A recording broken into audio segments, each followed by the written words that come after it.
Alright, my name is Kenneth Sayson, and I'm going to report the evolution of operating system.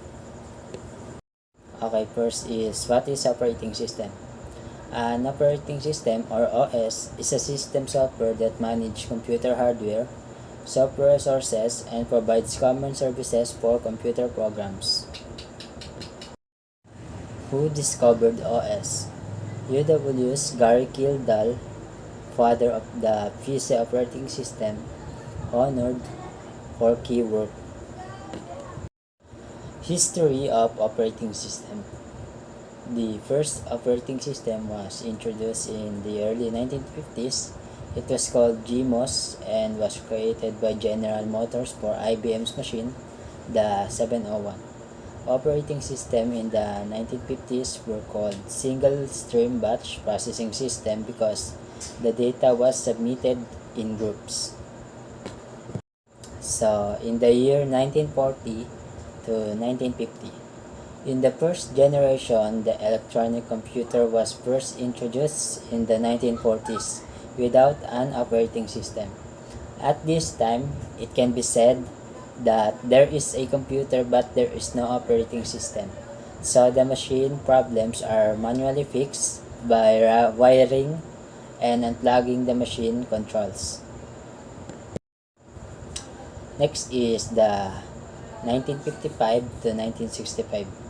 In the second generation, first introduced the operating system called GMOS, created by General Motors for IBM in 1950s.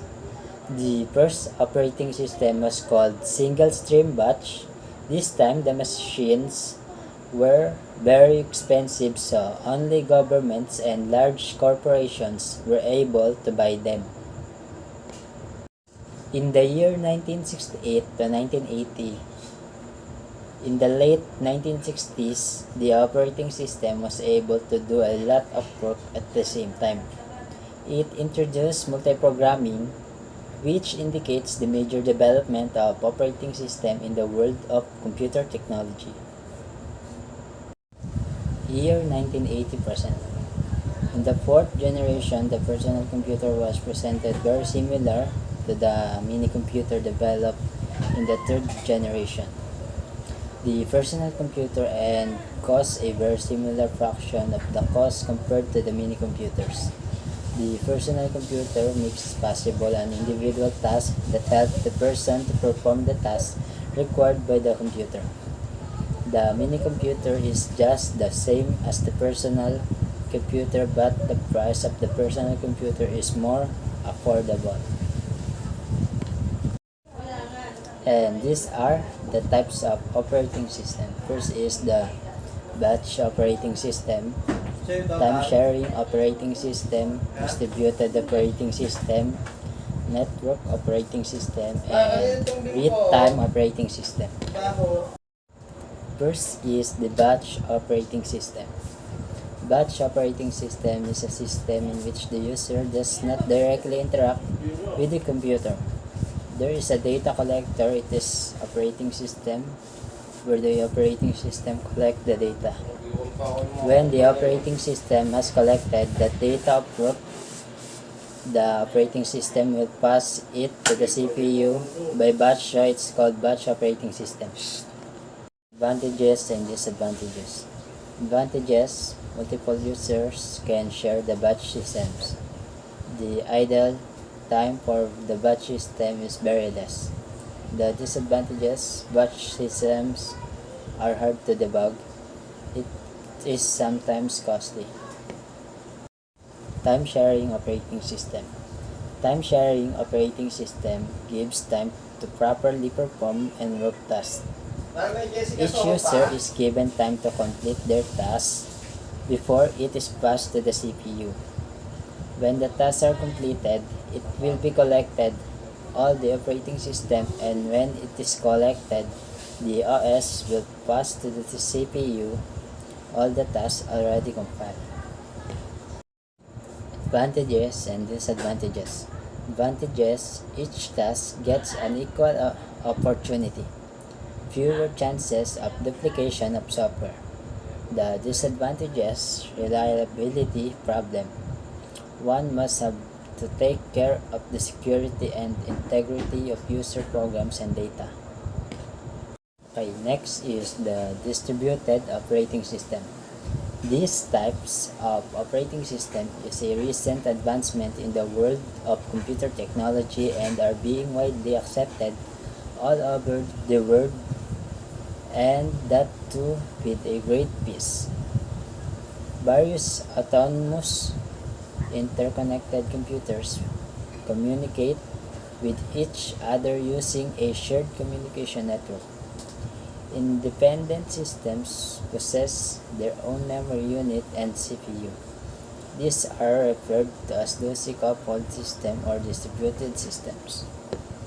The advantages and disadvantages. First is the advantages. Electronic mail increases the data exchange speed.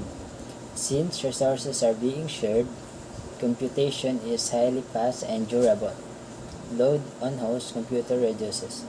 The disadvantages: failure of their main network will stop the intercommunication.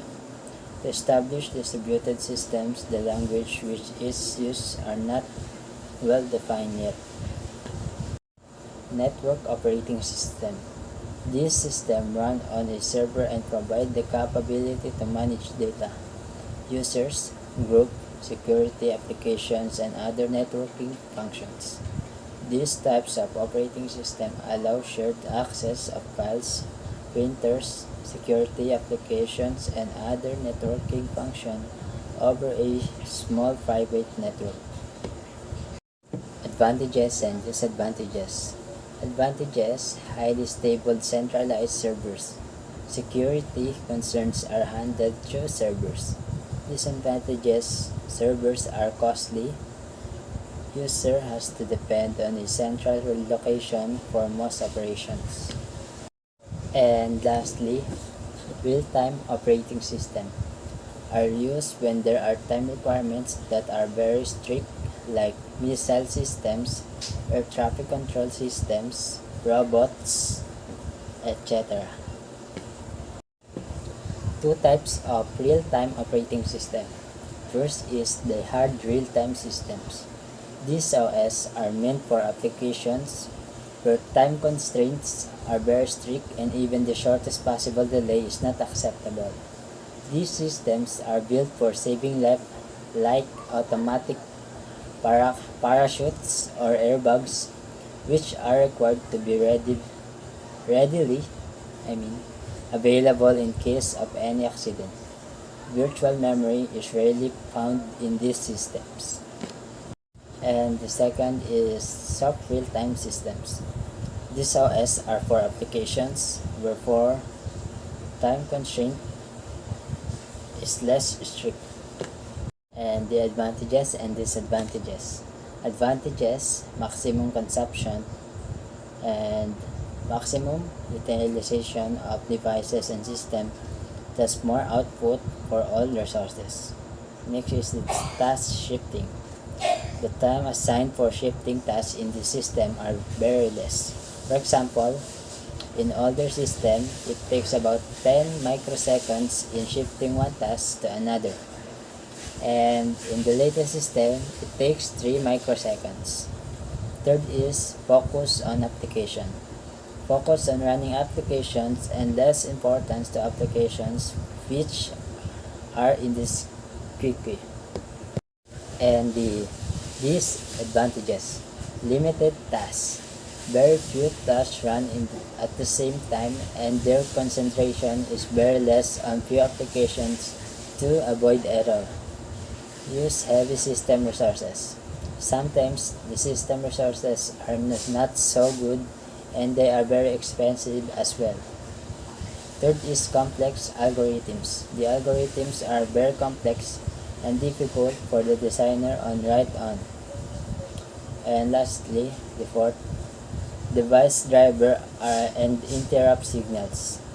It needs specific device drivers and interrupt signals to respond earliest to interrupts. And that's all my report for the evolution of operating system.